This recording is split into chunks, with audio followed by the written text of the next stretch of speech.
حضرت عمر رضی اللہ تعالی عنہ مسلمان ہوئے تو اسلام پردے سے باہر آیا۔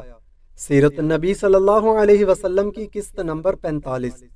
حضرت عمر رضی اللہ تعالی عنہ کی زوراوری کا حال یہ تھا کہ کوئی ان سے مقابلے کی جرت نہ کرتا تھا، اس لیے ان کے مسلمان ہو جانے سے مشرکین میں قہرام مچ گیا اور انہیں بڑی ذلت و رسوائی محسوس ہوئی۔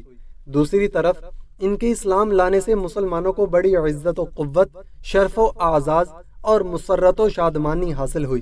ابن اسحاق نے اپنی سند سے حضرت عمر رضی اللہ تعالی عنہ کا بیان روایت کیا ہے کہ جب میں مسلمان ہوا تو میں نے سوچا کہ مکے کا کون شخص رسول اللہ صلی اللہ علیہ وسلم کا سب سے بڑا اور سخت ترین دشمن ہے۔ پھر میں نے جی میں کہا یہ ابو جہل ہے۔ اس کے بعد میں نے اس کے گھر جا کر اس کا دروازہ کھٹکھٹایا۔ وہ باہر آیا، دیکھ کر بولا اہلا و سہلا، خوش آمدید خوش آمدید، کیسے آنا ہوا؟ میں نے کہا تمہیں یہ بتانے آیا ہوں کہ میں اللہ اور اس کے رسول محمد صلی اللہ علیہ وسلم پر ایمان لا چکا ہوں اور جو کچھ وہ لے کر آئے ہیں اس کی تصدیق کر چکا ہوں۔ حضرت عمر رضی اللہ تعالی عنہ کا بیان ہے کہ یہ سنتے ہی اس نے میرے رخ پر دروازہ بند کر لیا اور بولا اللہ تیرا برا کرے اور جو کچھ تو لے کر آیا ہے اس کا بھی برا کرے۔ امام ابن جوزی نے حضرت عمر رضی اللہ تعالی عنہ سے روایت نقل کی ہے کہ جب کوئی شخص مسلمان ہو جاتا تو لوگ اس کے پیچھے پڑ جاتے، اسے زد و گوب کرتے اور وہ بھی انہیں مارتا۔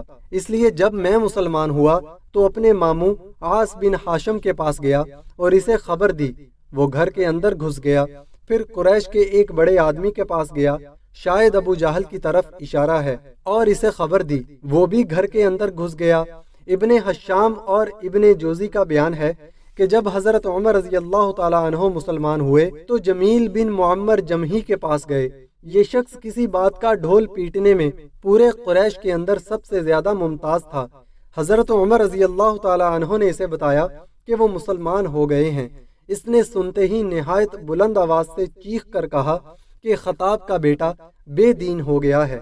حضرت عمر رضی اللہ تعالی عنہ اس کے پیچھے ہی تھے، بولے یہ جھوٹ کہتا ہے، میں مسلمان ہو گیا ہوں۔ بہرحال لوگ حضرت عمر رضی اللہ تعالی عنہ پر ٹوٹ پڑے اور مار پیٹ شروع ہو گئی۔ لوگ حضرت عمر رضی اللہ تعالی عنہ کو مار رہے تھے اور حضرت عمر رضی اللہ تعالی عنہ لوگوں کو مار رہے تھے، یہاں تک کہ سورج سر پر آ گیا اور حضرت عمر رضی اللہ تعالی عنہ تھک کر بیٹھ گئے۔ لوگ سر پر سوار تھے۔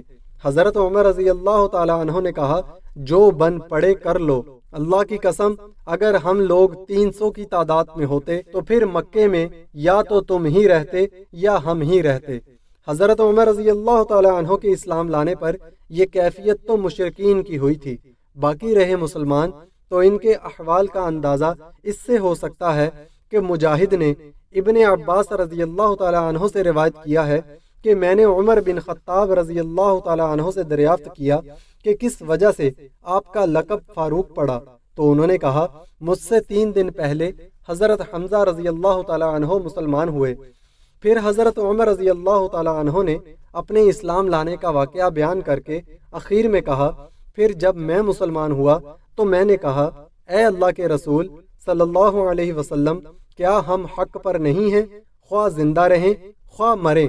آپ صلی اللہ علیہ وسلم نے فرمایا کیوں نہیں، اس ذات کی قسم جس کے ہاتھ میں میری جان ہے، تم لوگ حق پر ہو، خواہ زندہ رہو خواہ موت سے دوچار ہو۔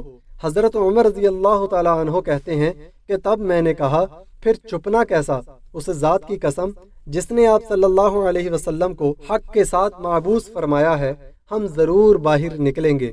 چنانچہ ہم 2 صفوں میں آپ صلی اللہ علیہ وسلم کو ہمراہ لے کر باہر آئے۔ ایک صف میں حمزہ رضی اللہ تعالی عنہ تھے اور ایک صف میں میں تھا۔ ہمارے چلنے سے چکی کے آٹے کی طرح ہلکا ہلکا غبار اڑ رہا تھا، یہاں تک کہ ہم مسجد حرام میں داخل ہو گئے۔ حضرت عمر رضی اللہ تعالی عنہ کا بیان ہے کہ قریش نے مجھے اور حمزہ رضی اللہ تعالی عنہ کو دیکھا تو ان کے دلوں پر ایسی چوٹ لگی کہ اب تک نہ لگی تھی۔ اسی دن رسول اللہ صلی اللہ علیہ وسلم نے میرا لقب فاروق رکھ دیا۔ حضرت صہیب بن سنان رومی رضی اللہ تعالیٰ عنہ کا بیان ہے کہ حضرت عمر رضی اللہ تعالیٰ عنہ مسلمان ہوئے تو اسلام پردے سے باہر آیا، اس کی اعلانیہ دعوت دی گئی، ہم حلقے لگا کر بیت اللہ کے گرد بیٹھے، بیت اللہ کا طواف کیا، اور جس نے ہم پر سختی کی اس سے انتقام لیا اور اس کے بعض مظالم کا جواب دیا۔ حضرت ابن مسعود رضی اللہ تعالیٰ عنہ کا ارشاد ہے کہ ہم خانہ کعبہ کے پاس نماز پڑھنے پر قادر نہ تھے، یہاں تک کہ حضرت عمر رضی اللہ تعالیٰ عنہ نے اسلام قبول کیا۔ جب سے حضرت عمر رضی اللہ تعالیٰ عنہ نے اسلام قبول کیا تب سے ہم برابر طاقتور اور باعزت رہے۔ ان دونوں بطل جلیل یعنی حضرت حمزہ بن عبد المطلب اور حضرت عمر بن خطاب رضی اللہ عنہما کے مسلمان ہو جانے کے بعد ظلم و طغیان کے بادل چھٹنا شروع ہو گئے اور مسلمانوں کو جور و ستم کا تختہ مشق بنانے کے لیے مشرکین پر جو بدمستی چھائی تھی اس کی جگہ سوجھ بوجھ نے لینی شروع کی۔ چنانچہ دانشوران کفر نے دارالندوہ میں تمام سرداروں کو جمع کر کے مشورہ کیا، جس میں طے ہوا کہ سب مل کر محمد صلی اللہ علیہ وسلم سے راست گفتگو کریں۔ اس کے بعد ایک دن سورج ڈوبنے کے بعد کعبہ کی پشت پر جمع ہوئے اور رسول اللہ صلی اللہ علیہ وسلم کو بلاوا بھیجا۔ آپ صلی اللہ علیہ وسلم خیر کی توقع لیے ہوئے جلدی سے تشریف لائے۔ جب ان کے درمیان بیٹھ چکے تو انہوں نے ویسی ہی باتیں کی جیسی عتبہ نے کہی تھی اور ویسی ہی پیشکش کی جو عتبہ نے کی تھی۔ شاید ان کا خیال رہا ہو کہ ممکن ہے تنہا عتبہ کے پیشکش کرنے سے آپ کو پورا اطمینان نہ ہوا ہو، اس لیے جب سارے روسا مل کر اس پیشکش کو دہرائیں گے تو اطمینان ہو جائے گا اور آپ اسے قبول کر لیں گے۔ مگر آپ صلی اللہ علیہ وسلم نے فرمایا، میرے ساتھ وہ بات نہیں جو آپ لوگ کہہ رہے ہیں۔ میں آپ لوگوں کے پاس جو کچھ لے کر آیا ہوں وہ اس لیے نہیں لے کر آیا ہوں کہ مجھے آپ کا مال مطلوب ہے یا آپ کے اندر شرف مطلوب ہے یا آپ پر حکمرانی مطلوب ہے، نہیں، بلکہ مجھے اللہ نے آپ کے پاس پیغمبر بنا کر بھیجا ہے، مجھ پر اپنی کتاب اتاری ہے اور مجھے حکم دیا ہے کہ میں آپ کو خوشخبری دوں اور ڈراؤں، لہٰذا میں نے آپ لوگوں تک اپنے رب کے پیغامات پہنچا دیے اور آپ لوگوں کو نصیحت کر دی۔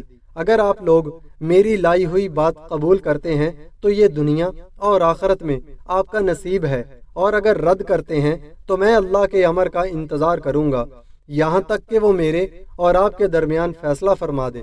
اس جواب کے بعد انہوں نے ایک دوسرا پہلو بدلا، کہنے لگے، آپ اپنے رب سے سوال کریں کہ وہ ہمارے پاس سے ان پہاڑوں کو ہٹا کر کھلا ہوا میدان بنا دے اور اس میں ندیاں جاری کر دے اور ہمارے مردوں بالخصوص قصا بن کلاب کو زندہ کر لائے۔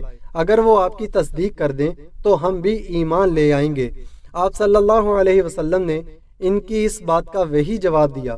اس کے بعد انہوں نے ایک اور تیسرا پہلو بدلا، کہنے لگے، آپ اپنے رب سے سوال کریں کہ وہ ایک فرشتہ بھیج دے جو آپ کی تصدیق کرے اور جس سے ہم آپ کے بارے میں مراجعہ بھی کر سکیں، اور یہ بھی سوال کریں کہ آپ کے لیے باغات ہوں، خزانے ہوں اور سونے چاندی کے محل ہوں۔ آپ صلی اللہ علیہ وسلم نے اس بات کا بھی وہی جواب دیا۔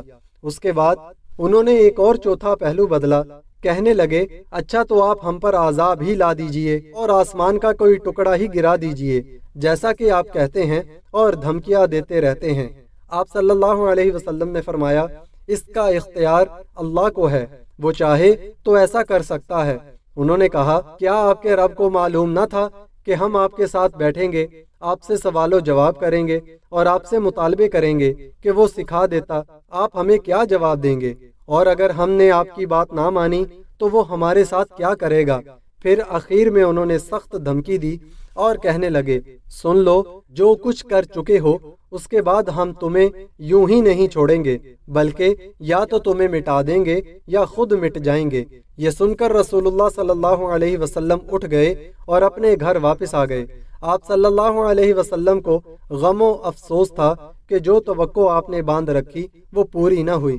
جب رسول اللہ صلی اللہ علیہ وسلم ان لوگوں کے پاس سے اٹھ کر واپس تشریف لے گئے تو ابو جہل نے انہیں مخاطب کر کے پورے غرور و تکبر کے ساتھ کہا، برادران قریش، آپ دیکھ رہے ہیں کہ محمد صلی اللہ علیہ وسلم ہمارے دین کی عیب چینی، ہمارے آباء و اجداد کی بدگوئی، ہماری عقلوں کی تخفیف اور ہمارے معبودوں کی تذلیل سے باز نہیں آتا۔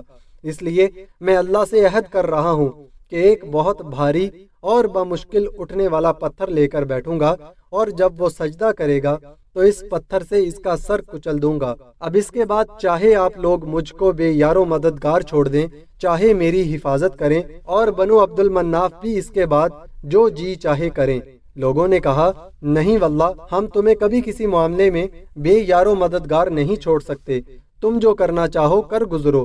چنانچہ صبح ہوئی تو ابو جہل ویسا ہی ایک پتھر لے کر رسول اللہ صلی اللہ علیہ وسلم کے انتظار میں بیٹھ گیا۔ رسول اللہ صلی اللہ علیہ وسلم حسب دستور تشریف لائے اور کھڑے ہو کر نماز پڑھنے لگے۔ قریش بھی اپنی اپنی مجلسوں میں آ چکے تھے اور ابو جہل کی کارروائی دیکھنے کے منتظر تھے۔ جب رسول اللہ صلی اللہ علیہ وسلم سجدے میں تشریف لے گئے تو ابو جہل نے پتھر اٹھایا، پھر آپ کی جانب بڑھا، لیکن جب قریب پہنچا تو شکست خوردہ حالت میں واپس بھاگا۔ اس کا رنگ فک تھا اور اس قدر مرعوب تھا کہ اس کے دونوں ہاتھ پتھر پر چپک کر رہ گئے تھے۔ وہ بمشکل ہاتھ سے پتھر پھینک سکا۔ ادھر قریش کے کچھ لوگ اٹھ کر اس کے پاس آئے اور کہنے لگے، ابو الحکم، تمہیں کیا ہو گیا ہے؟ اس نے کہا، میں نے رات جو بات کہی تھی وہی کرنے جا رہا تھا، لیکن جب اس کے قریب پہنچا تو ایک اونٹ آڑے آ گیا۔ واللہ میں نے کبھی کسی اونٹ کی ویسی کھوپڑی، ویسی گردن اور ویسے دانت دیکھے ہی نہیں، وہ مجھے کھا جانا چاہتا تھا۔ ابن اسحاق کہتے ہیں، مجھے بتایا گیا کہ رسول اللہ صلی اللہ علیہ وسلم نے فرمایا، یہ جبرائیل علیہ السلام تھے، اگر ابو جہل قریب آتا تو اسے ادھر ہی پکڑ لیتے۔